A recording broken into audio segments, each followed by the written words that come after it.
I woke up to a loud knocking on my front door. I reached for my phone to check the time, 6:06 a.m. Ugh, who could possibly be knocking at my door this early in the morning? I rubbed my eyes and stumbled out of bed, groggily making my way to the front door. Through the window, I could make out the figure of a man. I turned the lock and opened the door. "Morning, sunshine. Surprised to see you up so early." I rolled my eyes. It was my neighbor, Rick. He's a bit of a jokester, doesn't take things seriously all the time. He always says, you can't be too serious in life, whatever that means. "What are you doing here so early?" I asked. "I need you to do me a huge favor. I'm going on vacation, I'll be gone for 2 weeks, and I need someone to watch the house for me." I stared blankly at him, wondering why he'd ask a 19-year-old college student to watch his house. "You'll be paid $600 a day." My eyes widened. $600 a day? 600 times 14 is $8,400. "Well, what do you say?" Rick asked. Will you do it?" Rick asked again in anticipation. Of course," I replied ecstatically.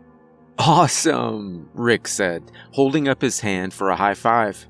"I'll need you to come over at some point today," he explained. "There's some things I need to go over with you about taking care of the house while I'm gone." "Okay, how does one sound?" 1 o'clock would be great," Rick replied. "All right, I'll see you then." I watched as Rick hopped down the steps and walked back to his house. I couldn't help but smile as I saw him pump his fist like a little kid who just won a bet. "Well," I said, as I looked at the time on my phone, 6:13. "I guess I'm up for good." I made my way to the kitchen to fix myself some breakfast. As I ate my cereal, I couldn't stop thinking about the money.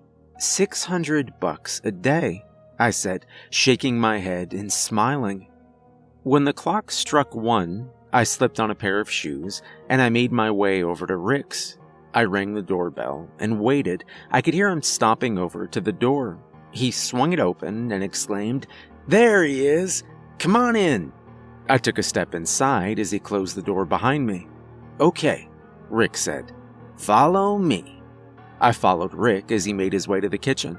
There on the table was a piece of paper. "So, I need you to be at the house 24/7, he said. "Feel free to help yourself to whatever. I made sure to stock up on food for you." He picked out a chair and sat down. He held his hand out, gesturing for me to sit down as well. "I've got a few rules for you to follow. There are 3 of them, and you must follow each one," he said as he held up 3 fingers.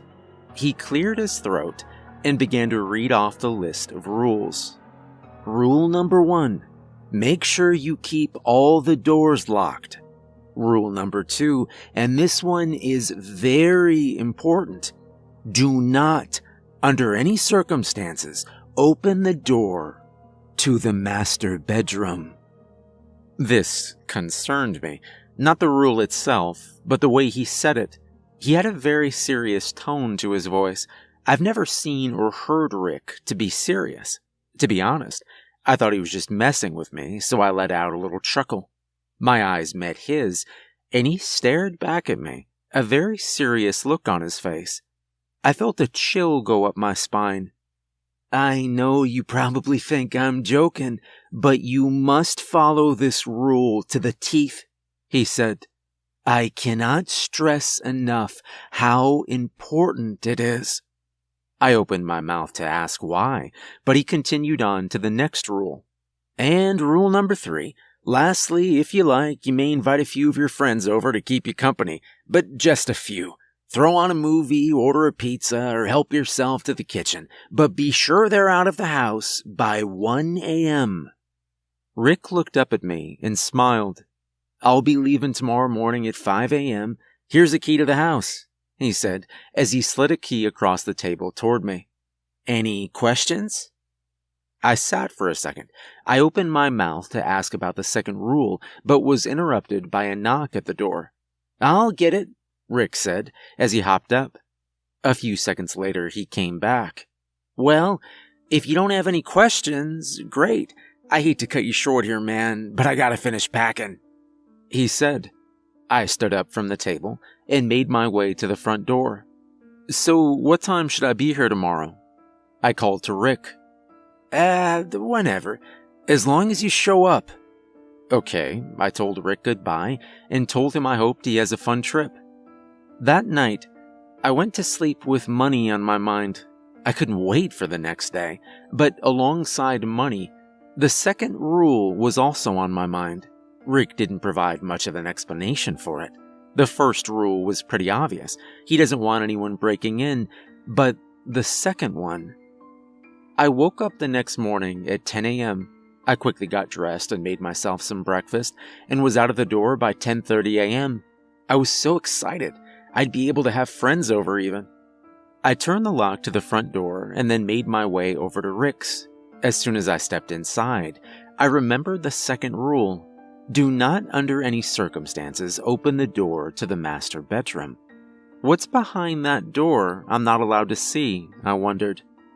The day went on, and eventually I got curious. I really wanted to know what was behind that door. Without much thought, I made my way upstairs and towards the master bedroom. I reached a hand out to grab the doorknob when I was overcome with this overwhelming sense of dread. Rick's voice boomed in my mind. I retreated from the door. I had this feeling that if I opened that door, something terrible was going to happen. I went back downstairs to the living room and plopped myself on the couch. I couldn't stop thinking about what was behind that door. What would happen if I opened it? I wondered as I drifted off to sleep. I woke up pretty late the next day, 1 p.m. Shit, I thought. I've slept through half the day already. I decided to order some takeout since I didn't feel like making anything. As I waited for the food, my phone began vibrating. I picked it up and looked at the caller ID. I clicked answer. Hey man, how's it going at the house? John asked excitedly. It's been alright. Kinda boring though, I said. That sucks. Hey, maybe I could come over and we could hang out? John said. Sure. Alright, I'll be there in 10, he said and hung up. I sat back on the couch and waited. About 5 minutes later, there was a knock at the door. I got up and looked through the glass to see the delivery man with my food. Unlocking the door, I grabbed it. After he left, I locked it again and was just about to sit down when there was another knock. It was John. Hey, I hope you don't mind that I brought Amy along, he said. Amy is a pretty good friend of ours, so I didn't mind. I motioned for them to come inside and locked the door behind them. So who's the guy you're house-sitting for again? Amy asked. His name's Rick. He's pretty cool, I replied. Rick, she said in a pondering tone. Hey, what's this about? John called from the kitchen. Amy and I went to go see what he was asking about. John turned the piece of paper toward me. Oh, that's just a list of rules Rick left for me. Pretty cool he's allowing you to have friends over, Amy said. Yeah, but what's up with this second rule? John asked with a puzzled look. Honestly, I don't know, but we're not allowed to open it, I said. What, is he stashing drugs in there or something? John scoffed. I just shrugged and went back to the living room. As you can guess, the day was pretty uneventful. Before we knew it, it was already 12 a.m. Amy had fallen asleep, and I decided to let her sleep until it was time for her and John to leave. We should open the door and see what's in there, John said. Just a quick peek, you know? I stood my ground. I told him I'd promise not to open it, and I was tired and just wanted to get some rest. I was awoken to the sound of footsteps. They sounded like they were coming from upstairs. Hey, Amy? I whispered, not expecting a reply. I heard them too, she said in a shaky whisper. I sat up and turned on my phone's flashlight. John was nowhere to be seen. Oh no, I whispered. I jolted up and made my way up the stairs with Amy right behind me. I reached the top and shined my phone's flashlight around. Before I could stop him, The door to the master bedroom creaked open. I stood frozen. That same sense of dread was back, but only this time it was stronger. I heard Amy gasp behind me. Through the darkness, I could make out the silhouette of a man crouching in the room. A metallic smell filled the air. I was too overcome with fear to even notice Rick standing directly in front of me. I jolted upright, hyperventilating. I could feel the sweat running down my face. I looked at the time on my phone, 9:36 a.m. I scanned my surroundings. I was in Rick's living room. I looked down and saw that I was on the couch. I looked to my left, and Amy wasn't there. I then looked to my right and saw that John wasn't there either. They must have left at 1 a.m. like the rules said. I figured that the mystery of Rule 2 was getting to my head and making me dream crazy things. I got up from the couch, made my way to the bathroom just down the hall from the kitchen. I turned on the sink's faucet and splashed some cold water on my face. Man, I don't know if I want to spend another night here, I said to myself. That dream felt so real. I made my way to the kitchen to get myself a glass of milk and something to eat. All the while, I couldn't shake this uneasy feeling, this feeling that something wasn't quite right. I finished eating and decided to try and forget about the dream, but I couldn't. I couldn't shake that uneasy feeling, and the longer I stayed there in the house, the worse it got. I made the executive decision to leave. Even though I really wanted that 8,400, this feeling was almost unbearable. I just couldn't stand being in that house any longer.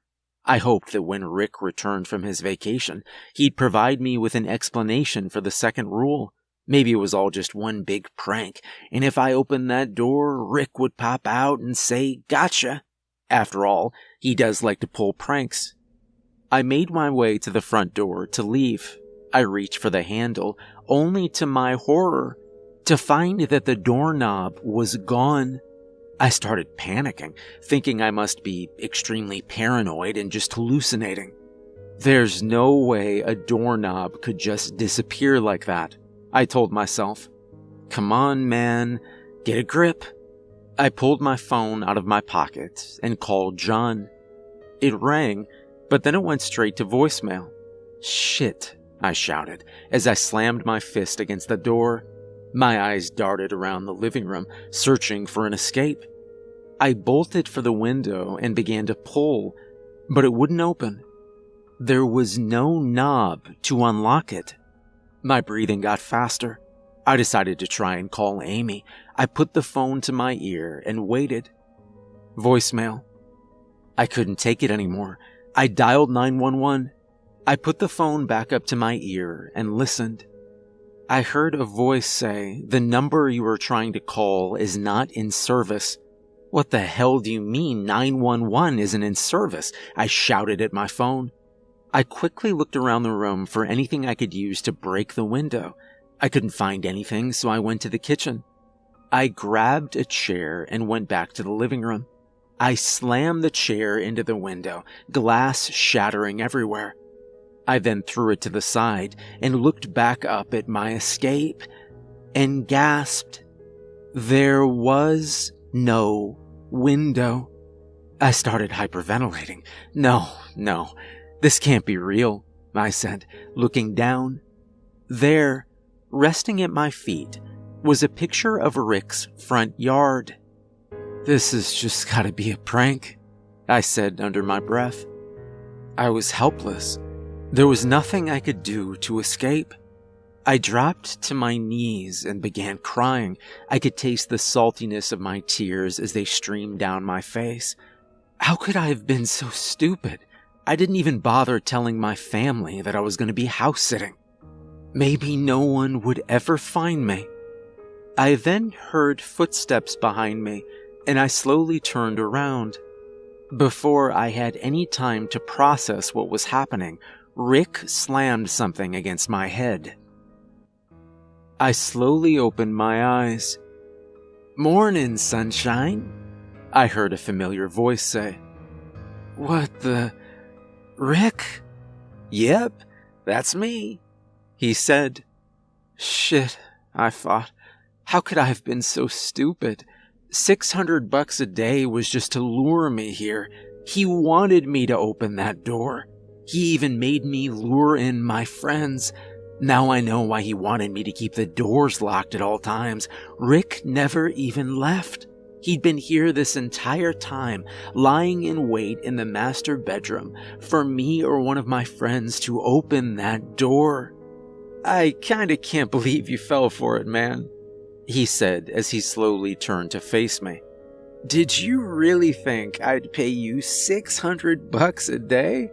Another young, dumb, and broke college student.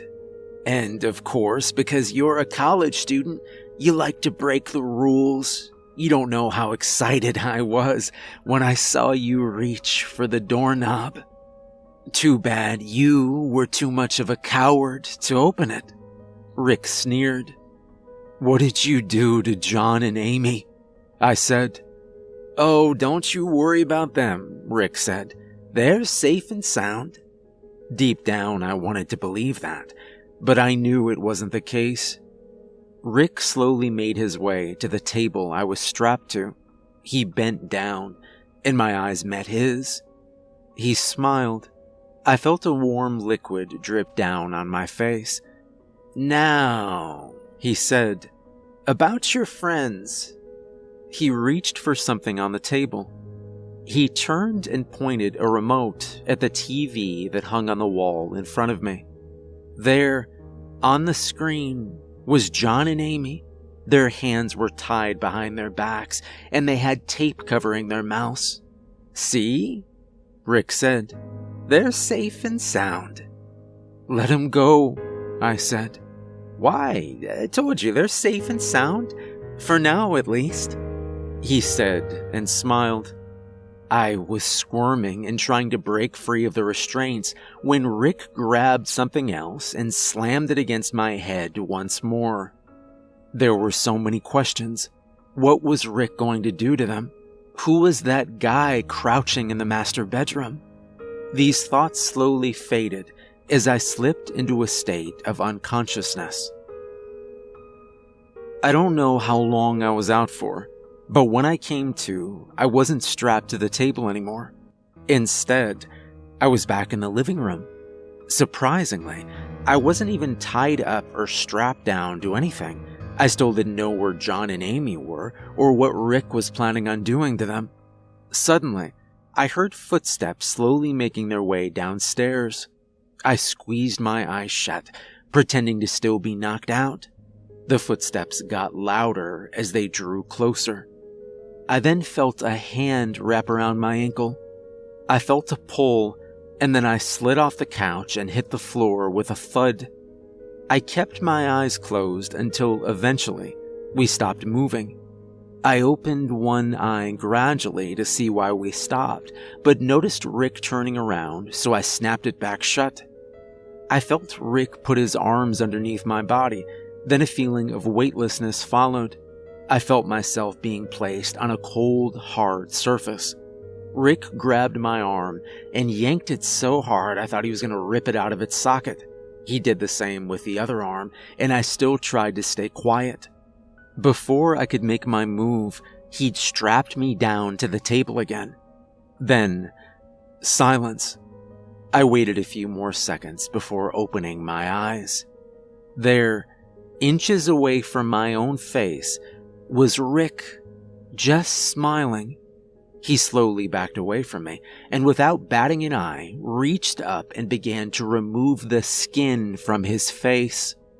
I looked on in horror as a metallic smell filled the air. I don't know how to describe what I saw. It had the frame and outline of a human, but it was obvious this thing was anything but. Rick, well, this thing proceeded to remove Rick's skin. It had pieces of rotting skin and flesh hanging from its body. Its face was a mix between that of a badly decayed corpse and how I picture the face of Satan himself. The sockets where its eyes should be were empty and hollow, but I somehow knew it was staring at me. I couldn't move. No matter how hard I tried, I wanted to run. I wanted to scream, but no sound would come out. It slowly took a step forward, then another, and another, until it was just inches from me. And then it spoke. "Mornin', sunshine." This thing sounded exactly like Rick. It's hard to explain because even though it sounded like Rick, it spoke in a way that made it sound garbled, as if it was speaking with water in its lungs. It was then that I realized something. As I mentioned, Rick never left for vacation. Rick was here this entire time, but nor me, John, or Amy knew it. And it was then that I realized the silhouette of a man we saw crouching in the master bedroom was Rick. Rick's skinned, lifeless body slumped on the floor. I watched in horror as the thing bolted out of the room at a speed that seemed impossible, leaving me strapped down on the table. I tried to move again, but I couldn't.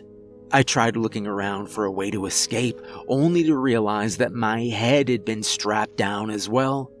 All I could do was look forward at the blank TV screen in front of me.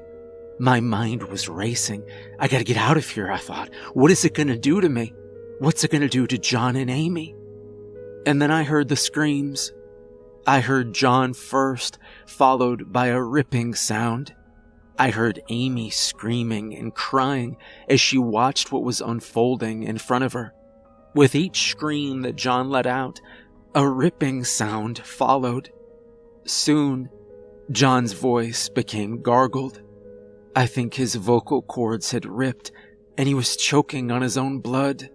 I could hear Amy crying and screaming, pleading with the thing that was wearing Rick's skin.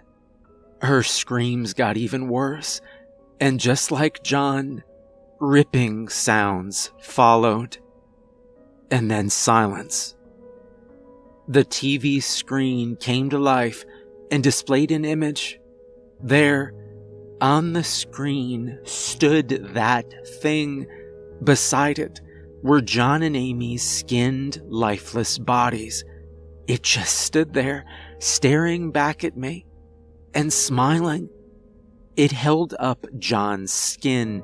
It smiled even bigger, knowing that even before the screen came on, I knew exactly what it was doing. And then it put on Amy's skin and smiled back at me again. And all the while, John and Amy's eyes stared wide open at me through the screen, blood pooling all around them. I don't know why it spared me. I don't know why it wanted me to live. I don't know where I am. I think I might be in Rick's house still, but I don't know for sure.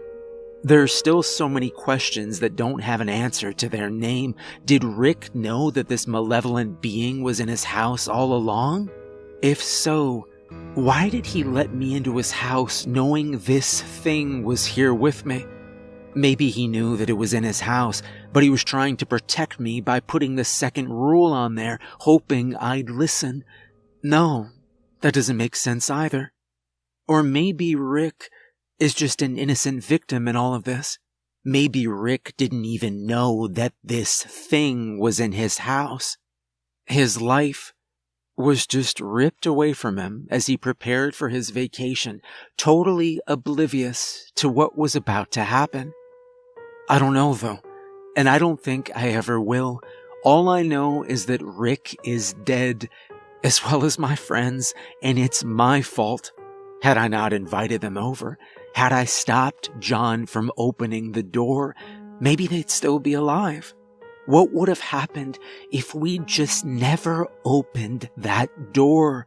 Would John and Amy still be here? And maybe even Rick? I can't say for sure. I don't even know if that was the real Rick I saw at my front door that morning. And if it was, I don't know if there would have been anything I could have done to save him. The slam of a door coming from upstairs broke me from these thoughts. Maybe that thing retreated back up into the master bedroom, happy and content with its 2 new skins. But I don't know how long its state of contentment will last. All I know is that there's no escape, and that I'm stuck here with that thing that stole my friend's and Rick's skin. I still can't call anyone, but I've been using John's phone to try and write this message. If anyone reads this, please send help. And please, if anyone does come to my rescue, do not, under any circumstances, open the door to the master bedroom.